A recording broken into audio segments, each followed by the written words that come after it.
اعوذ باللہ من الشیطان اللعین الرجیم بسم اللہ الرحمن الرحیم الحمد للہ رب العالمین والصلاة والسلام علی نبی الکریم وعلی آلہ الطیبین الطاہرین المعصومین المنتجبین ولعنۃ اللہ علی اعدائہم من الآن الی قیام یوم الدین آمین یا رب العالمین. اما بعد فقد قال اللہ تبارک و تعالی فی قرآن مجید بسم اللہ الرحمن الرحیم ان اللہ وملائکتہ یصلون علی النبی یا ایہا الذین آمنوا صلوا علیہ وسلموا تسلیما الذین یؤذون اللہ ورسولہ لعنہم اللہ فی الدنیا والآخرہ وأعد لهم عذابا مہینا كما قال عز وشانہ بسم اللہ الرحمن الرحیم قل هو اللہ احد اللہ الصمد لم یلد ولم یولد ولم یکن لہ کفوا احد.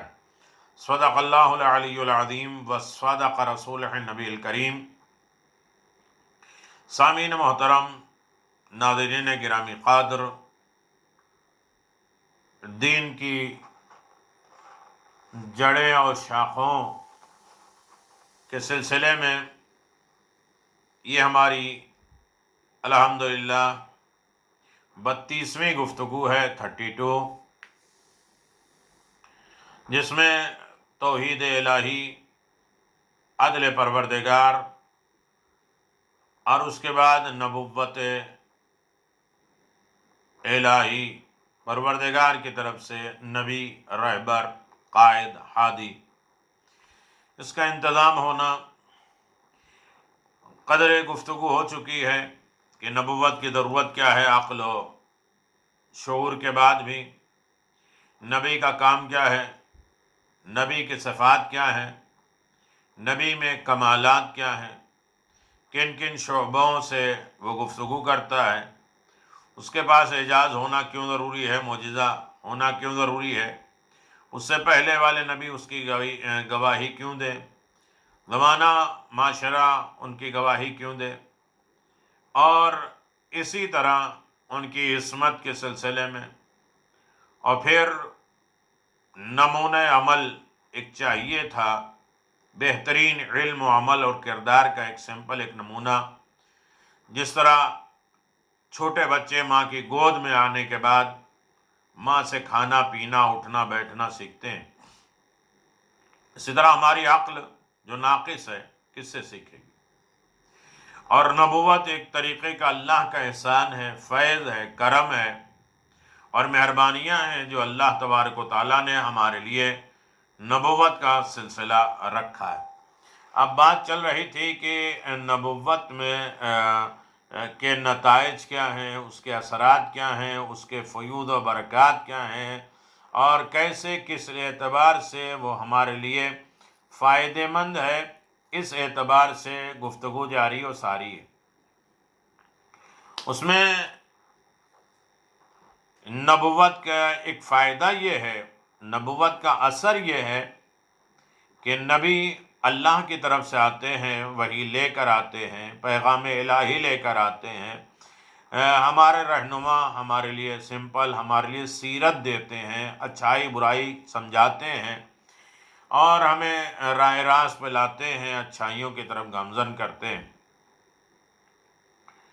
اس میں ایک ہے کہ کردار کی دعوت دینے والا جو باکمال کردار ہوگا، اچھا کردار والا ہوگا، وہی تو اپنی طرف بلائے گا. ورنہ زمانے میں برے، خرابیاں اور ہر طریقے کے نقص اور عیب والے ہیں، وہ کدھر بلائیں گے؟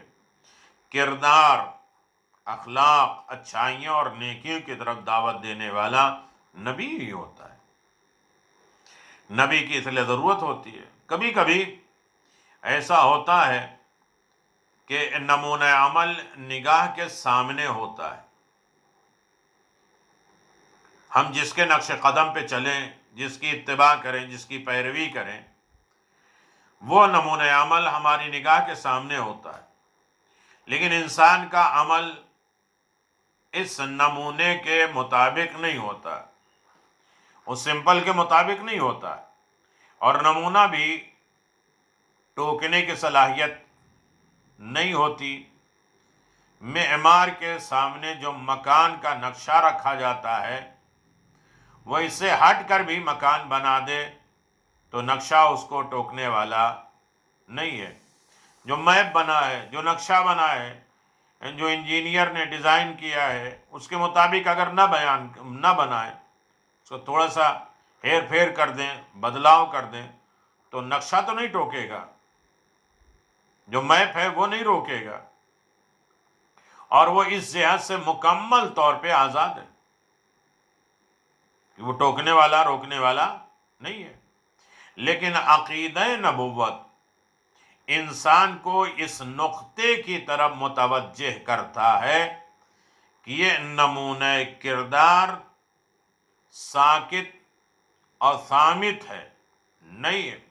نبوت وہ کی ہے، میپ جو ہے وہ بولے گا نہیں، روکے گا ٹوکے گا نہیں، لیکن عقیدہ نبوت انسان کو اس نقطے کی طرف متوجہ کرتا ہے کہ یہ جو نمونہ عمل ہے، کردار ہے، یہ سمپل ہے، یہ سیرت ہے، یہ خاموش اور صامت نہیں ہے، یہ روکے گا بھی ٹوکے گا بھی متوجہ بھی کرے گا، بلکہ اس کی ذمہ داری دعوت کردار بھی ہے، کردار کی طرف بلانا اور اچھی طریقے سے رہنمائی کرنا، یہ اس کا کام ہے۔ اور وہ بشارت اور انداز کے ذریعے، اچھی بشارت، نیکیوں کے ذریعے، خوشخبریوں کے ذریعے اور ڈرانے والی چیزوں کے اعتبار سے بھی کے ذریعے انسان کو اپنے اتباع کی طرف دعوت بھی دیتا ہے۔ نبی بشیر و نذیر ہوتا ہے، خوشخبری بھی دینے والا ہے اور ڈرانے اور متوجہ بھی کرنے والا ہے، خوف دلانے والا، اس کی طرف اتباع کی دعوت دیتا ہے، وہ راہ راست پہ وہ بلاتا ہے۔ نبی نبوت کے علاوہ انسانی دنیا کا بلند سے بلند تر نمونہ کردار بھی اس بات کا ذمہ دار نہیں ہے کہ دوسرے لوگ یا دوسرے افراد کو دعوت اتباع دے، دعوت اطاعت دے۔ نبی کے علاوہ دنیا میں کوئی بھی انسان ایسا نمونہ عمل اور نمونہ کردار نہیں پیش کر سکتا، ذمہ دار ہے کہ دوسرے افراد کو وہ اتباع اور فالوور بنائے اور ان کی اتباع کروائے اور انہیں منوائے۔ بلکہ بہت سے موقع ایسے ہوتے ہیں کہ بلند کردار انسان اپنی ذات میں گم ہو کر سماج سے یکسر غافل ہوتا، ارے یہ زمانہ اس لائق نہیں کہ میں اس میں انوالو ہوں، میری حیثیت، میرا مقام، میرا رتبہ، میرا درجہ یہ ہے، میں کیوں ان کے درمیان میں گھسوں۔ جب انسان اپنے آپ کو بلند کر دیتا ہے تو اپنی ذات میں گم ہو جاتا ہے اور سماج سے بالکل غافل ہو جاتا ہے، الگ ہو جاتا ہے۔ لیکن نبی اس صاحب کردار کا نام ہوتا ہے جس کی بعثت سماج کے تزکیے نفس اور تعلیم و تربیت کے لیے ہوتی ہے۔ جو نبی بھیجا ہی جاتا ہے وہ سماج کو پاک کرنے کے لیے، تعلیم و تربیت دینے کے لیے، اور وہ ہر آن معاشرے پر نگاہ رکھتا ہے، وہ پورے سوسائٹی اور ماحول پر نگاہ رکھتا ہے۔ وہ خود کانٹوں پہ چل سکتا ہے لیکن معاشرے کو جنت کے پھولوں کا حقدار بنا سکتا ہے۔ وہ خود ہر طریقے کی مصیبتیں برداشت کر سکتا ہے لیکن معاشرے اور سوسائٹی کو ہر مصیبت سے نجات ہی کی دعوت دیتا ہے اور نجات کی طرف بلاتا ہے۔ قولوا لا الہ الا اللہ فتفلحوا۔ لوگ کانٹے پھینک رہے ہیں، اجڑیاں پھینک رہے ہیں، خش و خاشاک پھینک رہے ہیں، تانے دے رہے ہیں، پاگل اور دیوانہ کہہ رہے ہیں، لیکن نبی وہ ہوتا ہے جو نجات کی طرف بلا رہا ہے، مصیبتوں سے بچنے کی طرف بلا رہا ہے، جنت کا حقدار بنانے کے لیے اچھا کردار پیش کر رہا ہے، اچھی طرح اتباع کی دعوت دے رہا ہے۔ یہ اگر نبی نہ ہوتا تو کائنات میں کوئی بھی کسی کو اچھائی کی دعوت یا کردار کی دعوت نہیں دے سکتا، اس لیے کہ ہر شخص کے کردار میں کہیں نہ کہیں جھول، کہیں نہ کہیں نقص اور عیب ہوگا، اور جو نقص اور عیب ہو وہ اطاعت نہیں کرا سکتا۔ یہ نبی ہونا ضروری ہے۔ یہ نبی کا نتیجہ اور اثرات ہوتے ہیں کہ وہ زمانے کو اپنی دشواریاں پریشانیاں چھوڑ کر بھی زمانے کو اللہ کی طرف، اطاعت کی طرف، خدائی کی طرف بلاتے ہیں، نیکیوں کی طرف دعوت دیتے ہیں۔ لہذا ایسے معاشرے میں ایسے نبی کا ہونا ضروری ہے جو اپنے کردار سے ماحول کو سجا دے، سنوار دے، لوگ کان میں انگلیاں بھی ڈالیں پھر بھی اس کی آواز سننے پہ تیار ہو جائیں، اور جوک در جوک راہ اسلام کی طرف آ جائیں کردار دیکھ کر، اور ابھی کلمہ نہ پڑھیں تب بھی ان کو صادق اور امین کہا جائے۔ کردار اتنا عالی ہے کہ اپنے کردار سے بلائیں۔ بہت سی چیزیں ہیں جو خاموش کے اعتبار سے ٹوک نہیں سکتی، روک نہیں سکتی۔ نبی بشارت دینے والا ہے، نبی نظارت دینے والا ہے، یعنی ڈرانے والا بھی ہے اور خوشخبری دینے والا ہے۔ تو نبی کا ہونا ضروری ہے ایک اچھے کردار کے لیے، اچھے اخلاق کے لیے، اچھے دروس کے لیے، تاکہ اس نبی کی اطاعت کی جائے، اور وہ نبی کی جب اطاعت ہوگی تو وہ نبی جو ہے وہ نجات کی طرف لے جائے گا، اچھائیوں کی طرف لے کے جائے گا، خدا کی طرف لے کے جائے گا، جنت کی طرف لے کے جائے گا، اور مشکلات پریشانیوں سے زندگی کو نکال دے گا۔ اب رہا مسئلہ یہ ہے کہ نبی کا ہونا ضروری ہے، کیوں ضروری ہے، وجہ کیا ہے، نبی کس لیے ہوتا ہے؟ یہ ارتباط ارض و سما ہے، زمین اور آسمان کے درمیان میں رابطے کا نام ہے نبوت۔ اگر نبی نہ ہوتا تو آسمانی فلک، آسمانی ملک، آسمانی باتیں زمین تک آتی کیسے؟ یہ زمین اور آسمان کے درمیان میں جو ربط و ضبط ہے، یہ ایک نتیجہ ہے، یہ اثر ہے نبوت کا ہونا۔ نبی کا ہونا اس بات کی علامت ہے کہ یقیناً نبی اس لیے ہوتا ہے کہ وہ زمین اور آسمان کے رابطے کو استوار کرتا ہے۔ زمین اپنے راستے کے اعتبار سے چلاتی ہے، یعنی نارمل انسان اگر سوچے اور غور کرے، مادی طور یہ بات مسلم ہو چکی ہے، مادی طور سے یہ ثابت ہو چکی ہے، یہ نیچر میں آ چکی ہے، اور یہ کنفرم ہو چکی ہے کہ زمین اور آسمان دو مختلف مخلوقات نہیں ہیں۔ زمین الگ مخلوق نہیں ہے اور آسمان الگ مخلوق نہیں ہے، بلکہ دونوں کی تخلیق میں گہرا ربط ہے۔ کہتے ہیں نا آسمان کیسے بنا؟ زمین میں جھاگ ہوئی، اس کی اسٹیم بنے، اس سے بادل بنے، آسمان بن گیا۔ لیکن دونوں کی خلقت، دونوں کی پیدائش، دونوں کا عالم وجود میں آنا، یہ بڑا گہرا رابطہ ہے، اور آسمان کی ہر حرکت زمین پر اثر انداز ہوتی ہے۔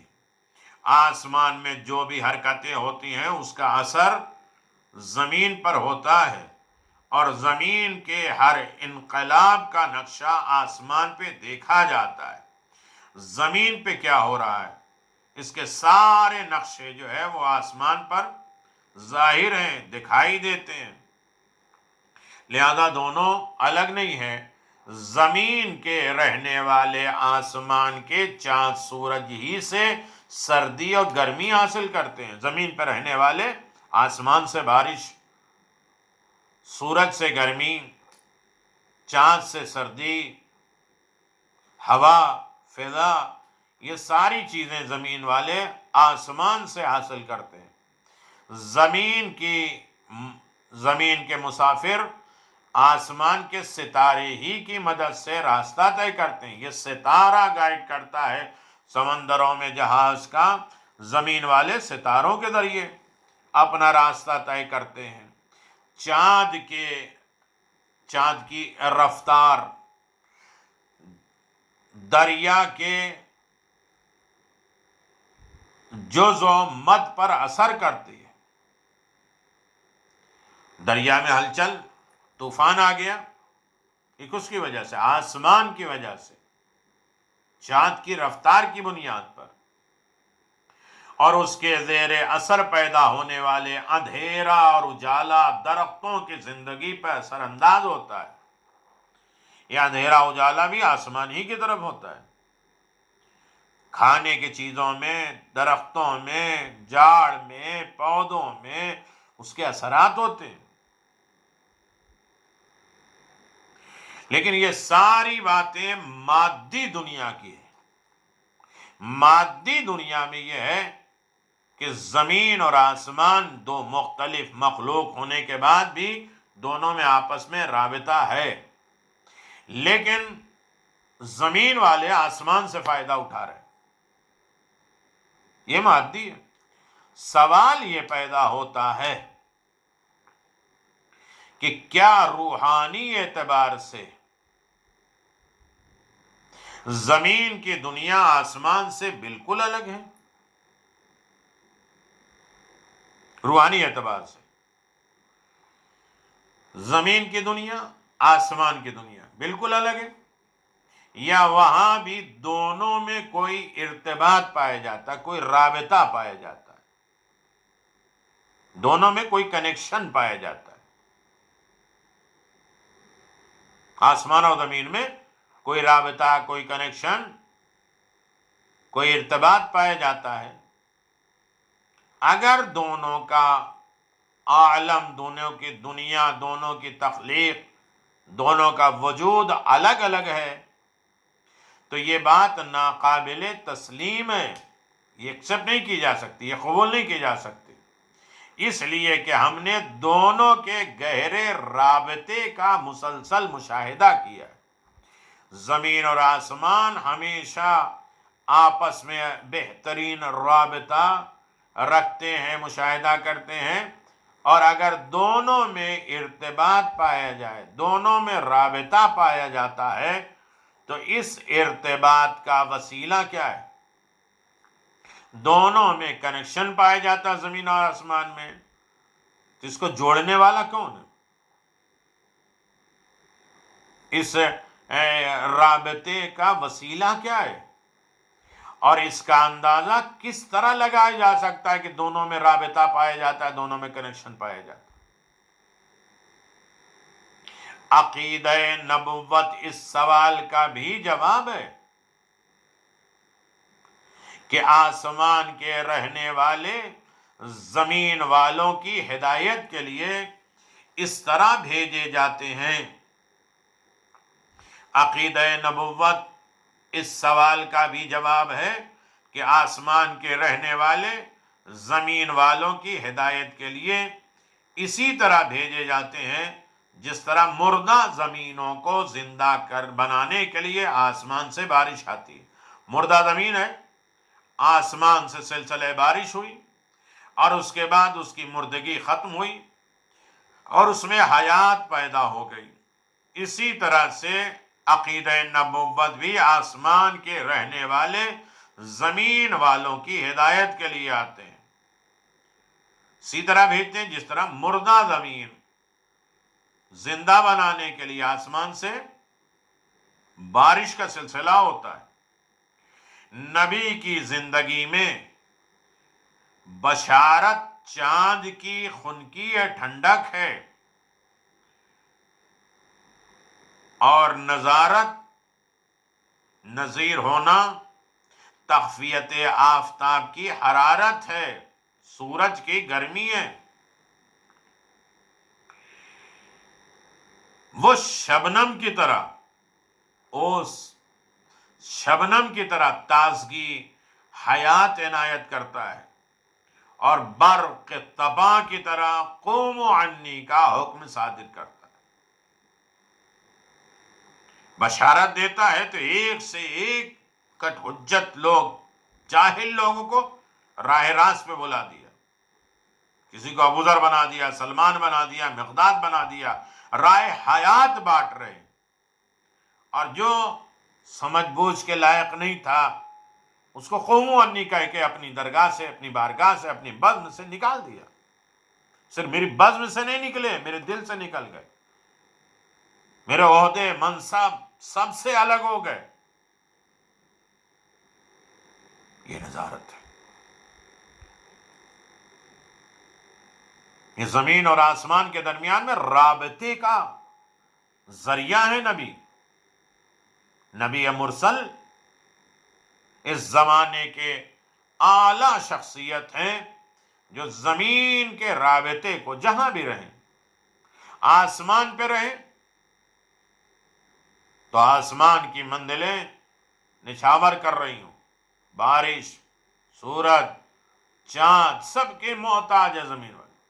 لیکن جب یہی زمین پر آتے ہیں تو آسمان والے محتاج ہوتے ہیں. اب چاہے سورج کو پلٹا دیں، چاند کے 2 حصے کر دیں، ستارے کو اپنی ڈیوڑی پہ سجدہ کرا دیں، یہ بتانے کے لیے کہ ہمارا رابطہ اصل میں زمین اور آسمان کے درمیان میں کنیکشن اور رابطہ پیدا کر دیتا ہے. ہمیں جو چھوڑ دے اس کو ہم چھوڑ دیتے. وَخْذُلْ مَنْ خَذَلْ، انہیں چھوڑ دے علی کو، اللہ تو بھی انہیں چھوڑ دے. بلندیوں کا رابطہ منقطع ہو جاتا ہے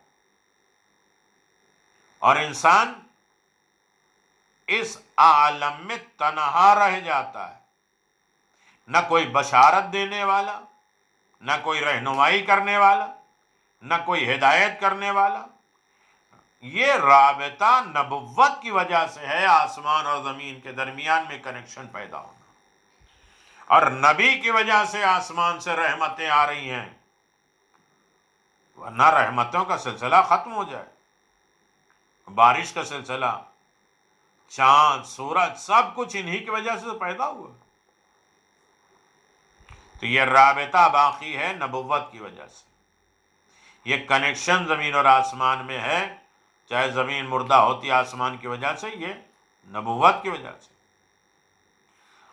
آسمان میں انقلاب پیدا ہوتا ہے زمین کی وجہ سے، یہ نبوت کی وجہ سے. سمندروں میں راستے دیکھے جاتے ہیں تو یعنی آتی ہے. سب آسمان میں ہوتے ہیں. یہ نبوت کے وسیلے سے اس میں دونوں میں رابطہ اور کنیکشن ہوتا ہے. اس لیے کہ سورج ہوتا اگر زمین نہ ہوتی تو کیا کام، بارش ہوتی زمین نہ ہوتی تو کیا کام. یہ آسمان اور زمین کے تمام فیوز و برکات کس کی وجہ سے؟ نبوت کی وجہ سے. دونوں میں آپس میں رابطہ موجود ہے. لہذا انسان اس بات کی طرف متوجہ ہو جائے کہ یقیناً انسان اس مرحلے پر آ جائے. اللہ تبارک و تعالیٰ نے نبوت جیسی عظیم دولت اور عظیم نعمت جو بنائی ہے، نازل کی ہے، انسانی ذاتی کمزوری کی بنا پر ہر وقت انسان کمزور ہے. الہی امداد، الہی مدد کی ضرورت ہے اسے. اسے فطری طور پر یہ احساس ہے کہ جس نے روز اول ضعف کو طاقت اور جہالت کو علم سے تبدیل کیا ہے، وہی آئندہ مشکلات میں بھی کام آ سکتا ہے. پہلے دن سے کمزور کو جو طاقتور بنایا، جہالت کو علم عطا کیا، وہی ہمیشہ مشکلات میں بھی کام آئے گا.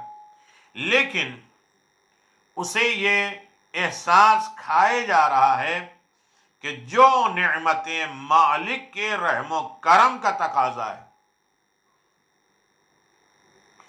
اس کے عدل و انصاف کا نتیجہ ہے، انہیں تو بہرحال عطا کرے گا۔ یہ احساس انسان کو کھائے جا رہا ہے کہ یہ نعمتیں جو مالک کا کرم ہے، رحم ہے، گناہ گار ہو، فرعون، شداد، نمرود ہو جاؤ، پھر بھی اس کا رحم و کرم تو جاری رہے گا، اس کا عدل و انصاف جاری رہے گا، چاہے شیطان بن جائے۔ اس کے علاوہ اگر کسی نعمت اور امداد کی ضرورت پڑ گئی تو اس کا سہارا کیا ہوگا؟ اگر کوئی نعمت، کوئی مدد کی ضرورت پڑ گئی تو اس کا سہارا کیا ہوگا؟ کس طریقے سے وہ مدد کرے گا؟ کیسے اپنی نعمتوں کو بھیجے گا؟ میری ذات میں تو ایسی لیاقت اور قابلیت اور قدر نہیں ہے، اور نہ میری زبان میں ایسی تاثیر اور اثر پایا جاتا ہے کہ میرا مطالبہ خدا کی بارگاہ میں قابل قبول ہو جائے۔ نہ میرا عمل ایسا ہے، نہ میری زبان ایسی تاثیر ہے کہ میں خدا کو بلاؤں اور خدا میری مدد کرنے کے لیے آ جائے، نعمتوں کی بارش کر جائے۔ میری گزارش پر نعمتوں کا نازل ہونا ضرور ہو جائے گا، تو دوسرا راستہ کیا ہوگا؟ نعمتیں نازل ہوگی لیکن مدد کیسے ہوگی؟ نعمتیں بھی کس چیز کی شکل میں آئے گی؟ مدد بھی خدا کی کس صورت میں آئے گی؟ یہ تو مسئلہ ہو جائے گا نا دوسرا، کہ اللہ کی طرف سے نعمت تو آ رہی ہے، مدد تو آ رہی ہے، لیکن کس کے ذریعے؟ وہ نعمت کیا ہے، وہ مدد کیا ہے؟ ہم پکار رہے ہیں، بلا رہے ہیں پروردگار کو، لیکن خدا ہماری امداد بھی کر رہا ہے، ہمارے اوپر نعمتوں کے نچھاور بھی کر رہا ہے، لیکن وسیلہ کیا ہے؟ عقیدہ نبوت انسان کی اس ذہنی الجھن کا بھی علاج ہے، جو اسے اطمینان دلاتا ہے کہ جب اللہ ضعیف کو طاقتور بناتا ہے، جاہل کو علم دیتا ہے، ہر مشکلات کو آسان کرتا ہے، وہ دوسروں کو بھی دیتا ہے، نافرمانوں کو بھی دیتا ہے، اس کا عدل و انصاف جاری ہے، لیکن وہ نعمتیں، وہ مدد، نصرت، ایاک نعبد و ایاک نستعین، ہم تیری عبادت کرتے جو سے مدد چاہتے ہیں، تو وہ مدد کس وسیلے سے، کس شکل میں آئے گی، اور کس نعمت کا وہ شکل کیا ہوگا؟ ہم نہ مانگ سکتے ہیں اس لائق کہ ہماری زبان کا اثر وہاں تک جائے، نہ ہماری لیاقت ہے، قابلیت ہے کہ جو ہم کہیں وہ ہو جائے، تو پھر کیا ہوگا؟ تو ایک عقیدہ نبوت رکھنا پڑے گا جو انسان کے اس ذہنی الجھن کا بھی علاج بن جائے، جو اسے اطمینان دلاتا رہے، اسے سکون دلاتا رہے، اسے پرمطمئن کرتا رہے کہ اگر مطمئن کرتا رہے کہ اگر تیری زبان میں تاثیر نہیں ہے، اگر تیری زبان میں اثر نہیں ہے، اور تیرے کردار میں دم نہیں ہے، تیرے کردار میں وہ اثر نہیں ہے، وہ لیاقت نہیں ہے، وہ قابلیت نہیں ہے، تیری کردار نہ تیری زبان میں سے، تو ایک ایسا بندہ خدا بھی موجود ہو، ایک ایسا بندہ خدا موجود ہے جو مستجاب الدعوات ہے، ہر دعا کے قبولیت کا ذریعہ ہے، انہی کے وسیلے سے دعائیں قبول ہوتی ہیں، کو اپنی دعاؤں میں وسیلہ بناتے ہیں۔ ہم کیا ائمہ معصومین علیہ الصلوۃ والسلام بھی پیغمبر اسلام کا نام لے کر وسیلہ بناتے ہیں، وہ مستجاب الدعوات ہیں، ہر طریقے کی دعاؤں کی قبولیت کا ضامن وسیلہ ہیں، اور جس کی کوئی دعا رد نہیں ہو سکتی، پیغمبر کی کوئی دعا رد نہیں ہو سکتی۔ یہ الگ بات ہے کہ جناب نوح اتنے سال تک بد دعا کرتے رہے، اللہ اپنا رحم و کرم دکھاتا رہا، لیکن عذاب تو آیا، اللہ نبیوں کی بات کو رد نہیں کرتا. ہمارے پاس زبان نہیں، ہمارے پاس کردار نہیں ہے، ہمارے پاس وہ لیاقت اور قابلیت نہیں ہے کہ ہم خدا کی بارگاہ میں جائیں اور خدا ہماری ہیلپ اور مدد، ہماری نصرت کرے تو کسی وسیلے سے کرے گا. ہم انہیں اپنا وسیلہ بناتے ہیں جو مستجاب الدعوات ہیں، دعاؤں کو قبول کرنے کا بہترین وسیلہ ہے، جس کی کوئی دعا رد نہیں ہو سکتی. اور اسی طرح کسی وقت بھی اگر تو اسے وسیلہ بنا لے گا اور وہ بارگاہ احدیت میں عرض مدعا کر دیں گے، فریاد کر دیں گے، دعا مانگ لیں گے، تو ان کی دعا رد نہیں ہو سکتی کسی عالم میں. تیرا ہمارا سب کا مدعا بہرحال حاصل ہو جائے گا، دعائیں قبول ہو جائیں گی، ہمارا مقصد پورا ہو جائے گا. نبیوں کو اگر وسیلہ بنائے، نبی کی دعا رد نہیں ہوتی، دعائیں قبول ہوں گی، فریاد قبول ہوگی، استغاثہ اور مناجات قبول ہوں گے. ہر دکھ درد میں انسان قدردان کیا جائے گا، مانا جائے گا. لہذا ہمارے لیے ایسے فرد کا ہونا بھی ضروری ہے، استمداد اور مدد کے لیے، نعمتیں کا نزول کرنے کا ذریعہ بنے. ہمارے پاس وہ نہیں ہے، ہمارے پاس وہ کلچر نہیں ہے، ہمارے پاس وہ ماحول نہیں ہے، تو اللہ نے نبیوں کا سلسلہ رکھا ہے جن کے نام سے، جن کے وسیلے سے ہماری دعائیں قبول ہوتی ہیں، اللہ کی رحمت بھی آتی ہے، اور ساری مدد اور نصرت انہی کے وسیلے سے ملتی ہے، حاصل ہوتی ہے. لہذا نبی کے نتائج، اثرات ہونا ضروری اور فائدہ مند، یہ تمام چیزیں نبوت کے سلسلے میں ہے. اور نبوت اہم ترین عہدہ الہی ہے جو اپنی قوم کو رہنمائی کے لیے، نعمتوں کے باریابی کے لیے، ان کی دعا کی قبولیت کے لیے بارگاہ رب العزت تک ان کی آواز پہنچانے کا وسیلہ قرار دے، اور دنیا میں ہر طریقے کے لوگوں کی امداد کرے اور ان کے کام آ سکے، فتنے آفات سے انہیں الگ کر سکے، منزل نجات تک پہنچا سکے. وآخر دعوانا ان الحمد للہ رب العالمین، وصلی اللہ علی محمد وآلہ الطیبین الطاہرین المعصومین المنتجبین. اللہم صلی علی محمد وآل محمد وعجل فرج آل محمد ولعنت اللہ علی اعدائہم اجمعین. السلام علیکم ائمة الہدی ورحمۃ اللہ وبرکاتہ. استودعکم اللہ واقرأ علیکم السلام. آمنا باللہ وبالرسول